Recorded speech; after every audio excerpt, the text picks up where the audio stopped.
Ever notice how you start a new goal feeling unstoppable, only to quit halfway through? Maybe it was the gym, learning a skill, or even just finishing that one online course you swore you'd complete this time. And then, poof, motivation vanished like your ex's promises. Why does this happen? Why do we quit too soon, even when we really care about the result? Here's the wild part. It's not about laziness. It's not even about willpower. It's about your brain chemistry. Specifically, one sneaky little system that controls how long you stay motivated before tapping out. So buckle up, because today we're diving into the neuroscience of motivation. And trust me, you're about to see why your brain might secretly be sabotaging your success. Picture this. It's January 1st. You've set the resolution. You're finally going to get in shape. Day 1, you're crushing it. New workout gear, Spotify playlist blasting, you're sweating like Rocky in that training montage. Day 2, you're sore, but determined. Day 3, you're Googling, do sore muscles mean I can take a rest day? And by week 2, that gym membership is just a monthly donation to Planet Fitness. Sound familiar? Yeah, me too. But why does this happen? Why do we go from hyped and motivated to meh, maybe tomorrow in such a short time? Here's the thing. Have you ever wondered if motivation is actually designed to run out? Like, what if the system in your brain is built to get you excited at first, but then pull the plug before you reach the finish line? Well, guess what? That's exactly what's going on. See, motivation is less like a permanent flame and more like a gas tank. And inside your brain, there are powerful systems deciding when to hit the accelerator and when to slam the brakes. And it all starts with dopamine. Not dopamine the way TikTok gurus talk about it, like some magical drug that makes you happy, but the real neuroscience of dopamine. The one that explains why you can binge Netflix for 6 hours straight but can't sit with a textbook for 20 minutes without dozing off. Because let's be honest, if motivation was about discipline only, then explain to me how you've got the discipline to scroll TikTok for hours but suddenly lose it when opening Google Docs. Exactly. Your brain isn't broken. It's doing exactly what it's wired to do. But here's the problem. Those same systems that helped your ancestors survive the wilderness are sabotaging you in 2025. Think about how many times you've quit, not because you didn't care, but because your motivation died too soon. That online course you dropped, that side hustle you abandoned, that fitness plan you left halfway. And deep down, you told yourself, maybe I'm just not cut out for it. But what if I told you it wasn't you failing? It was your brain's reward system messing with you? By the end of this video, you'll understand exactly why your motivation runs out, the science behind it, and most importantly, how to hack your brain so you stop quitting too soon. This isn't another just hustle harder pep talk. This is neuroscience, and once you see how the system works, you'll finally know how to play the game. So, let's start with the truth about dopamine.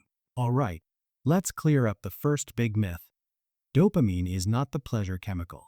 I know you've probably seen that on Instagram posts with neon brain graphics, but it's wrong. Dopamine isn't about pleasure. It's about anticipation. It's the chemical that motivates you to pursue something, not necessarily to enjoy it once you get it. Think of it like this. Dopamine is less, this feels good, and more, maybe this will feel good if I chase it. That's why you can crave pizza all day long. But after you finally eat it, you're just sitting there like, was this even worth the hype? Yeah, that's dopamine tricking you. Now here's where it gets juicy. There's this thing in neuroscience called the reward prediction error. Fancy term. But here's the deal. When you expect something good to happen and it does, dopamine rises a little. When you expect something amazing but it's just meh, dopamine drops. When you get a reward better than expected, dopamine spikes like fireworks. This system was built to help your ancestors survive. Imagine foraging for berries. If you found more than you expected, boom, dopamine spike. Your brain went, nice. Do this again. But if the bush was empty, dopamine plummeted. Brain says, don't waste energy here again. That's efficient for survival. But in today's world, it's exactly why you quit your goals. Let's say you start going to the gym. Day 1, you're fired up. Your brain's predicting a big reward. I'll look shredded. I'll feel amazing. But after a week, the scale hasn't moved. The six-pack is nowhere in sight. And your brain goes, excuse me, where's the reward you promised? Dopamine drops. Motivation tanks. That's not because you're weak. That's because your brain runs on this ancient prediction system. And in modern life, long-term goals don't give instant rewards. So your dopamine system basically bails on you. Ever notice how it's way easier to binge a whole season of Netflix than to stick with a 30-day challenge? Why? Because Netflix gives predictable rewards every 5 minutes. New cliffhanger, new drama, dopamine hit. But real life? Rewards come slowly. And your brain is like, nah, I'd rather have something fun right now. This is where most people get stuck. Chasing quick dopamine instead of long-term rewards. That's why scrolling TikTok feels easier than studying. Why playing just one more round of a video game feels easier than writing a business plan. Your brain doesn't care about the future. It cares about now. This is literally how procrastination is born. It's not laziness. It's your brain saying, hard work now, reward later, or easy fun now, reward immediately. Guess which one dopamine votes for? And here's the heartbreaking part. Every time you quit too soon, your brain learns that quitting works. Think about it. You start the goal, motivation dips, you quit, and instantly, relief. No more stress. That relief itself is a reward. Your brain records it. So next time things get tough, boom, you're more likely to quit again. It's like training your own brain to sabotage you. Let me tell you a quick story. A college student I knew set a goal. Write a novel in 6 months. She started strong, writing daily. But after a few weeks, progress felt slow. No big dopamine reward. She quit. Fast forward, she spent hours scrolling fanfiction instead, because those tiny dopamine hits were easier. Years later, she looked back with regret, realizing she could have finished that novel if she just understood her brain wasn't giving her fair motivation signals. And honestly, how many of us are doing the same thing right now? It's like your brain is a terrible boss. Day 1. We're gonna crush it this quarter. Big things coming. Day 10. Actually, let's just cancel the project and watch cat videos. If your boss did that, you'd quit. But since it's your brain, you listen to it. Here's the big truth. Quitting isn't just about losing one goal. It rewires how you see yourself. Every time you quit, you're not just losing progress. You're building an identity. I'm the type of person who doesn't follow through. And that belief sticks. But flip it, and every time you push through even when motivation dies, you're wiring a new identity. I'm the type of person who finishes things. That identity is priceless. So, now you know why motivation crashes, why procrastination feels easier, and why your brain tricks you into quitting too soon. The big question is, what do you do about it? How do you hack this ancient dopamine system to actually work for you instead of against you? That's what we're covering in the final part. So here's the thing. You can't actually depend on motivation. If you wait until you feel motivated, you'll be waiting forever. Motivation is like that one flaky friend who hypes you up for a road trip, then cancels the morning of. Instead, you have to design your environment and habits so that motivation isn't even required. Remember how dopamine crashes when rewards take too long? The trick is to break big goals into tiny milestones. Don't say, I'm going to write a whole book. Your brain will riot. Instead, I'll write 200 words today.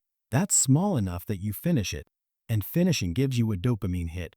The more often your brain gets that micro reward, the less likely it is to quit. You're literally hacking dopamine by feeding it frequent, bite-sized wins. Your brain loves visible progress. That's why progress bars, checklists, and even video game XP levels feel so addictive. So gamify your life. Use a wall calendar, a habit tracking app, or even sticky notes. The more you see progress, the more dopamine you trigger. Think about it. If Netflix showed zero progress bar, would you even binge? No way. Same thing with your goals. Here's the tough love. If your environment is filled with quick dopamine hits, endless scrolling, junk food, video games, it'll always feel harder to stick to long-term rewards. So you need to make the easy hits just a little less easy. Put your phone in another room when you work. Delete one distracting app. Hide the cookies behind the broccoli. When you reduce the friction for good habits and increase the friction for bad ones, you tilt the dopamine game in your favor. It's like training a dog. If you keep giving the dog random treats for doing nothing, why would it ever sit when you ask? Same with your brain. Stop handing it dopamine for free. You gotta make it work for it. But here's the ultimate secret. Dopamine hacks are great, but the real power comes from shifting your identity. Instead of saying, I want to run a marathon, say, I'm becoming a runner. Instead of, I want to finish this project, say, I'm the kind of person who finishes what I start. Why? Because your brain doesn't like when your actions don't match your identity. If you start to believe, I'm a finisher, then quitting creates inner conflict, and you'll fight harder to keep going. That's when the game changes. Close your eyes for a second and imagine this. A year from now, you didn't quit. You pushed through the dip. You hacked dopamine. You built the identity of someone who finishes. What does your life look like? What projects are finally complete? What version of yourself stares back in the mirror? That's not just a dream. It's the real consequence of learning this science and applying it. See, your brain's dopamine system was designed for survival in a world of scarcity. But today, you live in a world of abundance, endless apps, endless sugar, endless distractions. If you don't take control of your dopamine, it will control you. And the cost isn't just wasted time, it's wasted potential. But when you learn to play the game, you unlock something rare. Consistency, and consistency beats motivation every single time. So the next time your brain tells you to quit, imagine dopamine as that one mischievous friend whispering, Bro, let's just chill. You can laugh, pat it on the head, and say, Not today, dopamine. I've got bigger plans. F this clicked for you. If it gave you that aha moment about why you quit too soon, don't let it stop here. Hit that subscribe button, because every week we break down more brain hacks, psychology tricks, and science-backed ways to level up your life. Your future self is literally waiting for you to stop quitting. So stick around, because we're just getting started.